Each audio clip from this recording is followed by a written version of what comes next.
Assalamualaikum warahmatullahi wabarakatuh. Berdiri di sini, saya akan mempresentasikan proyek mata kuliah statistik probabilitas yang berjudul analisis statistik pada kasus angka anak tidak sekolah menurut jenjang pendidikan dan jenis kelamin tahun 2023, proporsi korban kekerasan dalam 12 bulan terakhir yang melaporkan kepada polisi dan proporsi sekolah dengan akses listrik di tahun 2021 sampai tahun 2022.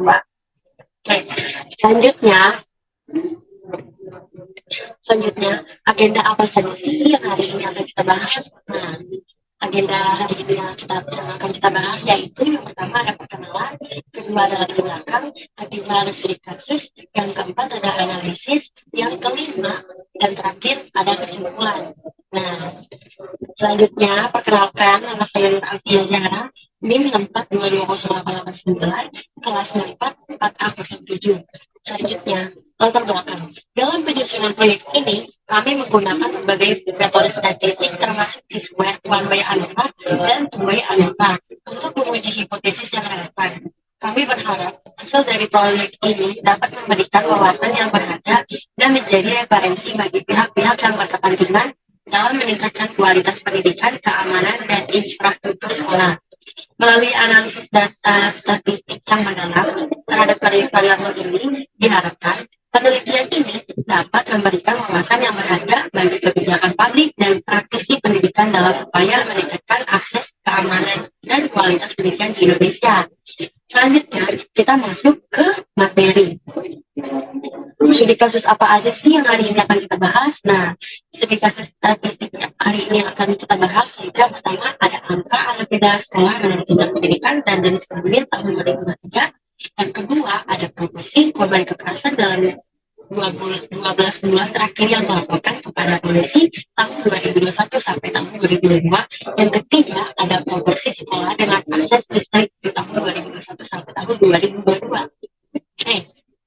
Selanjutnya di sini ada studi kasus yang pertama, angka anak tidak sekolah menurut jenjang pendidikan dan jenis kelamin. Nah, di sini udah ada gambarnya. Apakah terdapat hubungan antara jenis kelamin yang dengan jenjang pendidikan anak yang tidak sekolah? Selanjutnya, nah, studi kasus yang kedua itu proporsi korban kekerasan dalam 12 bulan terakhir yang melaporkan kepada polisi. Nah, di sini udah ada tabel-tabelnya. Apakah terdapat perbedaan signifikan dalam proporsi korban kekerasan yang melaporkan kepada polisi antara kelompok status ekonomi yang berbeda dalam 12 bulan terakhir pada tahun 2021 sampai tahun 2022? Oke, selanjutnya ada studi kasus yang ketiga, yaitu proporsi sekolah dengan akses listrik. Apakah terdapat interaksi antara lokasi dan jenis sekolah mempengaruhi proporsi sekolah dengan akses listrik pada tahun 2001 sampai tahun 2022? Kita masuk ke pembahasannya, itu yang pertama ada studi kasus angka anak tidak sekolah menurut jenjang pendidikan dan jenis kelamin tahun 2022 sampai jenis kelamin di tahun 2023 dengan menggunakan metode analisis T-square. Nah, di sini udah ada tabel-tabel datanya. Penjelasan selanjutnya yaitu ada H0, tidak ada hubungan antara jenis kelamin dengan jenjang pendidikan anak yang tidak sekolah. H1, ada beberapa antara jenis kelamin dengan jenjang pendidikan anak yang tidak sekolah. Tingkat signifikan dan derajat bebas A sama dengan 5%, DB K-1, B-1, DB sama dengan 3 dikurang 1, 3 dikurang 1, hasilnya 2 kali 2, hasilnya sama dengan 4.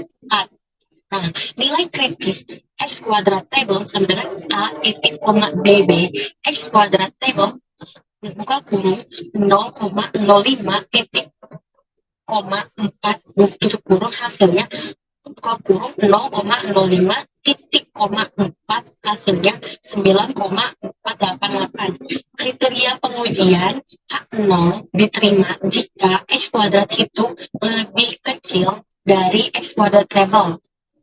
A1 diterima jika X kuadrat itu lebih besar dari X kuadrat table. Nah, di sini ada tabel dari nilai hitung studi kasus yang pertama yang menggunakan metode analisis T-square. Nah, dari V11, V12, V13, V21, V22, V23, V31, V32, hingga V33. Di sini udah ada hasilnya masing-masing ya guys. Oke, selanjutnya masih dengan metode analisis D-square. Nah, di sini udah ada tabel nilai hitung.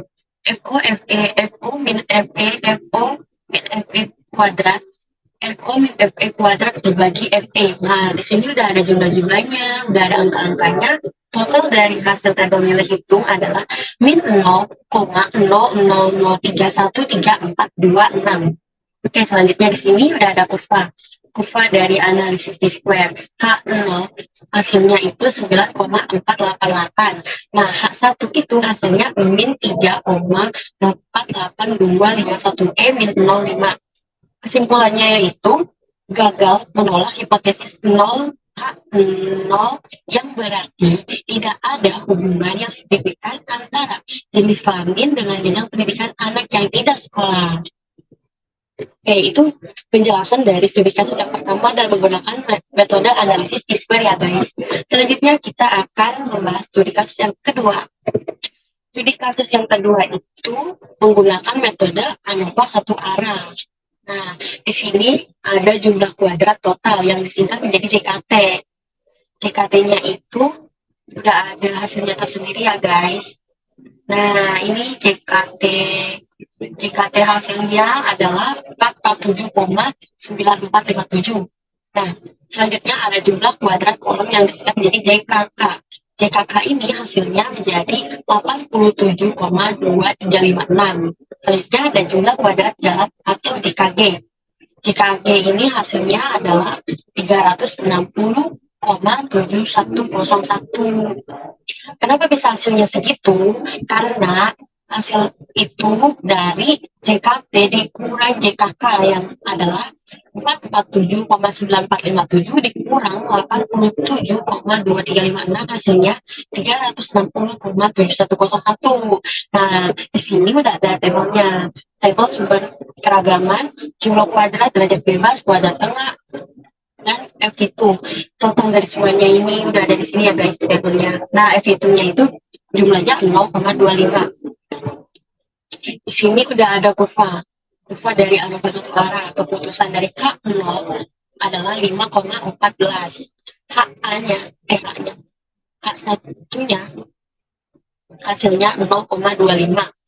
Kesimpulannya yaitu berdasarkan hasil analisis ANOVA, berdasarkan hasil analisis ANOVA terdapat perbedaan yang signifikan dalam proporsi korban kekerasan yang melaporkan kepada polisi antara kelompok status ekonomi yang berbeda dalam 12 bulan terakhir pada tahun 2021 sampai tahun 2022. Dengan demikian, setidaknya ada satu kelompok status ekonomi yang berbeda secara signifikan dari yang lain dalam hal proporsi korban kekerasan yang melaporkan kepada polisi. Nah, itu penjelasan dari studi kasus yang kedua. Selanjutnya ada penjelasan dari studi kasus yang ketiga menggunakan metode ANOVA dua arah. Hipotesis ANOVA kolom. Tidak ada interaksi antara lokasi dan jenis sekolah dalam mempengaruhi proporsi sekolah dengan akses listrik pada tahun 2021 sampai tahun 2022. Selanjutnya ada hak satu, terdapat interaksi antara lokasi dan jenis sekolah dalam mempengaruhi proporsi sekolah dengan akses listrik pada tahun 2021 sampai tahun 2022. Hipotesis ANOVA baris, tidak ada interaksi antara lokasi dan jenis sekolah dalam mempengaruhi proporsi sekolah dengan akses listrik pada tahun 2021 sampai tahun 2022. Nah, H1 penjelasannya terdapat interaksi antara lokasi dan jenis sekolah dalam mempengaruhi proporsi sekolah dengan akses listrik pada tahun 2021 sampai tahun 2022. Taraf nyata A sama dengan 0,05, derajat bebasnya V1 baris 4 kurang 1 hasilnya 3, V1 kolom 2 dikurang 1 hasilnya 1. Nah, V2 2 min 1 4 min 1 hasilnya 3. Oke, selanjutnya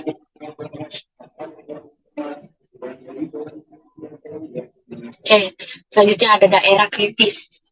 F table kolom buka kurung 0,05 titik koma 1 titik koma 3 tutup kurung, hasilnya 10,13. F double baris buka kurung 0,05 titik koma 3,3 tutup kurung 9,28. Nah, di sini udah ada table-tablenya. Table-table ada dari SD, SMP, SMA, SMK, dari proporsi sekolah dengan akses listrik di tahun 2021 sampai tahun 2022. Jumlahnya ini udah ada masing-masing ya. Jumlah di tahun 2021 ini jumlahnya 395,78, tahun 2022 jumlahnya 394,73. Nah, jumlahnya yaitu 790,51. Selanjutnya masih penjelasan dari analisis tanpa dua arah. Nah, di sini udah ada tabel nilai hitungnya ya. Ada sumber keberagaman, jumlah kuadrat, derajat bebas, kuadrat tengah, dan F hitung. Totalnya dari jumlah kuadrat itu 115,853,747.34. Nah, F hitungnya ini jumlahnya ada 9,48 dan 1,53. Kenapa bisa begini hasilnya? Karena ini nih di kuadrat tengah yang 0,85529 dibagi 0,090,179, hasilnya 9,48. Selanjutnya 0,137813 dibagi 0,090,179, hasilnya 1,53. Selanjutnya ada nilai hitung jumlah kuadrat total yang disingkat menjadi JKT. JKT-nya itu hasilnya 2,9741875. Jumlah kuadrat garis yang disingkat menjadi JKB hasilnya 2,565837. 5. Jumlah kuadrat kolom yang disingkat menjadi JKK hasilnya adalah 0,1378125, dan jumlah kuadrat galat atau yang disingkat menjadi JKG hasilnya 0,2705375. F hitung baris itu hasilnya 0,855279167 dibagi 0,0901799167, hasilnya 9,48422.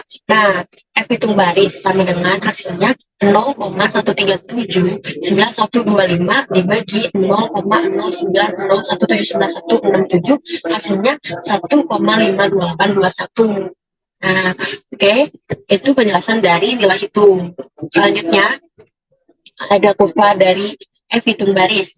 Ini kurvanya nih ya guys. HO yang H0-nya itu hasilnya 1,53 dan H1-nya 10,13. Penjelasan dari F hitung baris adalah kita menolak hipotesis 0 atau H0 dan menerima hipotesis alternatif H1 yang berarti terdapat interaksi antara lokasi dan jenis sekolah dalam mempengaruhi proporsi sekolah dengan akses listrik pada tahun 2021 sampai tahun 2022. Nah, di sini juga ada kurva dari hitung kolom. Di kurvanya H0 hasilnya 9,28, sedangkan H1-nya hasilnya 9,48. Penjelasan dari F hitung kolomnya itu terdapat interaksi antara lokasi dan jenis sekolah dalam mempengaruhi proporsi sekolah dengan akses listrik pada tahun 2021 sampai tahun 2022. Selanjutnya ada kesimpulan. Kesimpulan dari proyek makalah ini adalah hasil dari analisis statistik menunjukkan bahwa tidak ada hubungan yang signifikan antara jenis kelamin dan jenjang pendidikan anak yang tidak sekolah. Namun, terdapat perbedaan signifikan dalam proporsi korban kekerasan yang melaporkan ke polisi antara tahun 2021 dan 2022. Selain itu, juga terdapat interaksi antara lokasi dan jenis sekolah dalam mempengaruhi proporsi sekolah dengan akses listrik pada tahun 2021 sampai tahun 2022. Dari kesimpulan ini, dapat disimpulkan bahwa terdapat beberapa faktor yang mempengaruhi akses pendidikan, perlindungan terhadap korban kekerasan, dan infrastruktur pendidikan di Indonesia. Informasi ini dapat memberikan wawasan yang berharga bagi kebijakan publik dan praktisi pendidikan untuk meningkatkan akses keamanan dan kualitas pendidikan di Indonesia. Nah, sekian presentasi saya hari ini. Terima kasih apabila ada kata-kata yang tidak berkenan dan agak pegok atau salah yang saya sebutkan satu persatu, semoga dimaafkan. Terima kasih. Assalamualaikum warahmatullahi wabarakatuh.